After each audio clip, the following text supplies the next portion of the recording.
السلام عليكم ورحمة الله. الحلقة ديال اليوم وهي درس من دروس التكنولوجي أو bien la métallurgie وهي les métaux ferreux. Qu'est-ce que ça veut dire les métaux ferreux? Deux chats.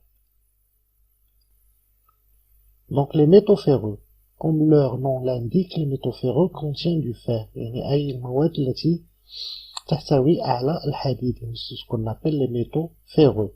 Les propriétés de certains métaux ferreux. بعض الخصائص ديال les métaux ferreux ou bien les métaux qui contiennent du fer.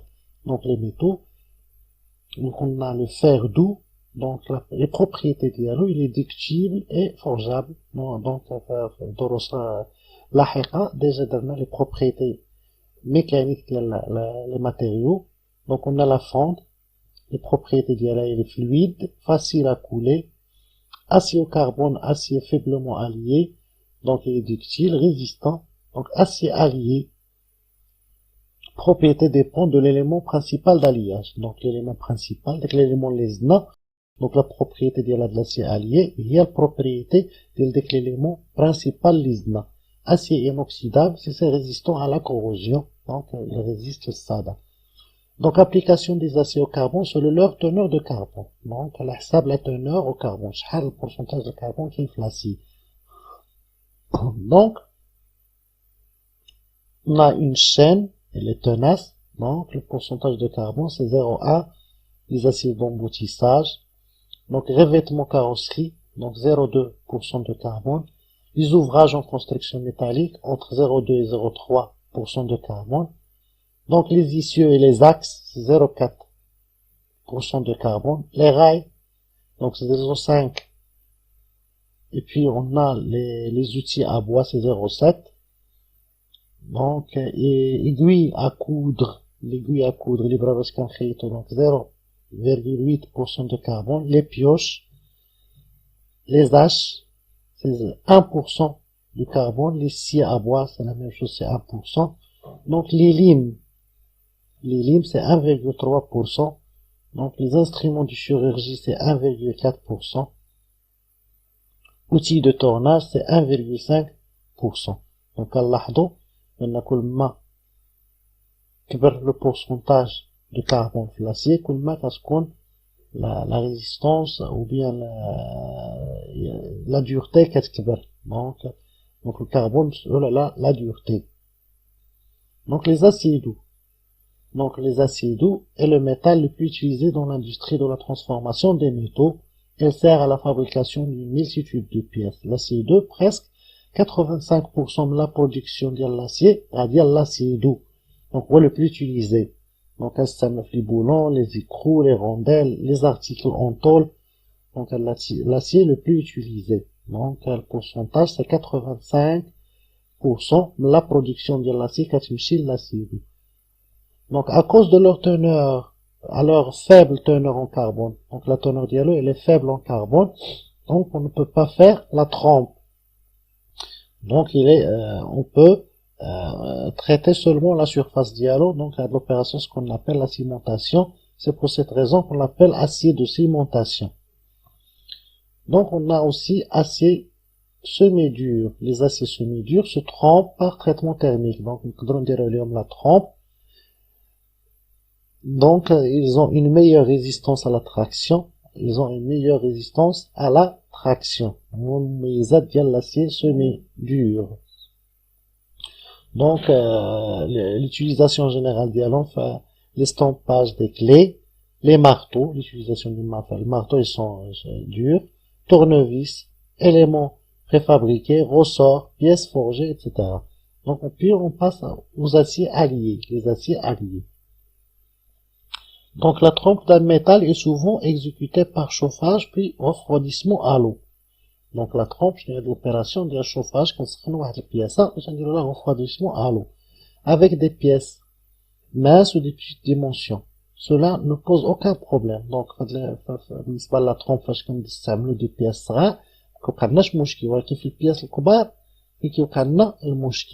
ça veut dire que la pièce elle est trempée. La partie n'est pas bien trempée. La répartition de la trempe elle a le long de la pièce. Elle a ainsi les aciers alliés. Donc les aciers alliés, 15 de la matière, l'acier باش نحددوا les propriétés Donc, c'est pour éliminer ces inconvénients qu'on a développé les aciers alliés. Donc, les aciers alliés sont nommés la première fois pour préciser les propriétés. Donc, les compositions. Donc, les propriétés particulières des aciers d'alliage sont déterminées par la quantité et les types d'éléments d'alliage qu'ils contiennent. Donc, كنحددوا les propriétés الخصائص ديال المادة les éléments d'addition اللي زدنا هذوك les éléments هما اللي كيحددوا لنا les propriétés. Donc كل مادة علاش كتصلح، دونك علاش كيصلح هادشي كامل. دونك كنستعملوا une meilleure élasticité, une dureté accrue, une meilleure ténacité. دونك هاد les propriétés كنحددوهم les éléments d'addition. Les principaux types d'acier alliés sont les suivants. Donc les principaux أهم ولا les éléments d'addition les plus utilisés, c'est acier au nickel, acier au chrome, acier au nickel chrome, acier au nickel chrome molybdène, acier chrome molybdène, acier au manganèse molybdène, acier de nutrition, durcissement de la surface par absorption d'azote. Donc au pire on a le phosphore, le tungstène, le cobalt, le silicium, le vanadium et le soufre, entraînant parfois dans la composition des aciers alliés. Donc acier allié application. Donc les aciers alliés ou l'application ديالهم. Donc les aciers, catégorie d'acier, acier au nickel. Donc acier au nickel, donc on a 3,5% du nickel ou bien 5% du nickel. Donc l'application ديالهم فين كنطبقوها donc فين باش كتصلح لنا في la fabrication des vilebrequins, des bielles et les essieux. Donc acier au nickel chrome. Donc on a un pourcentage ديال النيكل وديال الكروم في l'acier. Donc باش كنطبقوها ou bien l'utilisation ou la fabrication aux roues d'engrenage, les chaînes, les goujons, vis, les arbres. Acier au molybdène, les aciers au molybdène. Donc chrome, molybdène, nickel, chrome, molybdène. Donc l'application c'est aux essieux, la came, pièces forgées. Donc acier au chrome. Donc l'application roulement à billes, les bielles, les ressorts. Donc l'utilisation dialogue surtout les roulements à billes. Donc les alliages. Voici une description des effets de quelques éléments d'alliage sur les aciers. Donc il y a les éléments d'alliage ou les éléments d'addition à l'acier. Donc les éléments d'addition ou bien l'alliage هما المواد اللي كنزيدوا على l'acier باش نحددوا واحد البروبريتي mécanique précise. Donc le carbone en général influence la dureté. Donc en général il influence la dureté. Certainement la dureté. كل ما تزاد le carbone في l'acier كل ما يكون داك l'acier dur. L'aptitude à la trempe aussi, c'est واش القادرية على la trempe. La ténacité et la résistance à l'usure. Plus on approche de 85% de carbone. يعني كل ما وصلنا 0,85% de carbone كل ما la pièce ديالنا elle est dure. Donc le manganèse. Le manganèse, on améliore la qualité et le fini du surface. Donc on voit c'est la surface, l'état de surface ديال la pièce, l'état de surface. كل ما كتفعل le manganèse كل ما كتكون la surface bien finie. Il augmente la résistance à la ténacité de l'acier. Il augmente la résistance à la ténacité, c'est-à-dire rend l'acier tenace, plus qu'il y a le manganèse, plus que la pièce elle est tenace. Donc le chrome augmente la dureté aussi, augmente la dureté, et il rend l'acier inoxydable, il résiste à l'oxydation ou bien à la corrosion. Donc le chrome, c'est la pièce moussada. Donc le nickel améliore la résistance à la traction et la ductilité de l'acier, et il résiste aux effets de la chaleur et de la corrosion. Le nickel, donc, la résistance à la traction, la ductilité, la résistance à la corrosion et la résistance à la chaleur, le nickel. Le phosphore, on trouve le phosphore en grande quantité dans les aciers d'usinage à décolletage, ça veut dire le tournage rapide ou à faible teneur en carbone, car il améliore les qualités d'usinage. Donc il améliore la qualité d'usinage. Donc le soufre On ajoute du soufre pour améliorer l'usinabilité de l'alliage d'acier.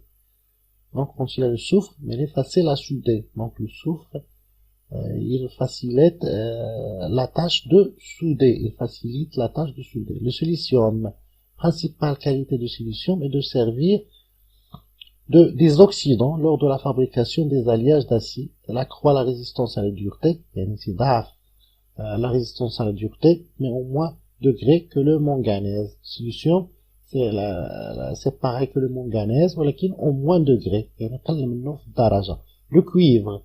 Le cuivre réduit l'usinabilité par forgeage, mais influence pas le soudage réalisé à l'arc électrique ou par procédé oxyacétylénique. Il améliore la résistance à la corrosion atmosphérique lorsqu'il est présent dans l'alliage dans une proportion supérieure à 0,15%. Donc, la pièce Sada, où le cuivre réduit l'usinabilité par forgeage.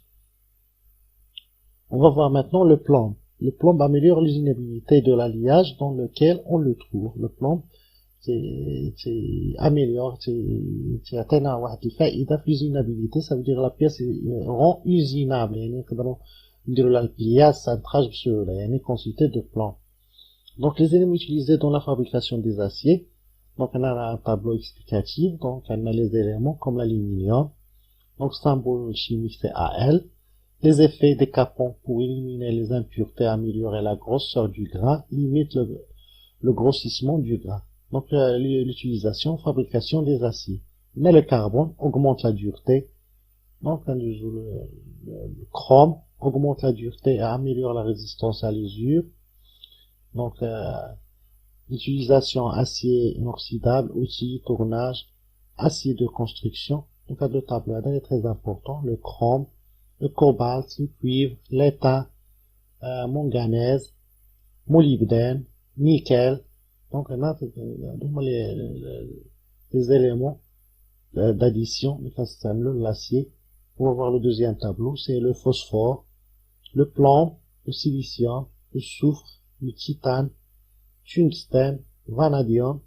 On a, je vous les effets, tir à l'acier ou l'utilisation via le CMNS, le zirconium, donc utilisé comme des oxydants, éliminer l'oxygène, l'azote et les inclusions d'éléments non métalliques lorsque l'acier est en fusion, structure agrafe. Donc tube de charpente, donc dans les éléments d'addition les TNI. Donc نتمنى تكونوا استفدتوا من الدرس، والى اللقاء في حلقة أخرى إن شاء الله.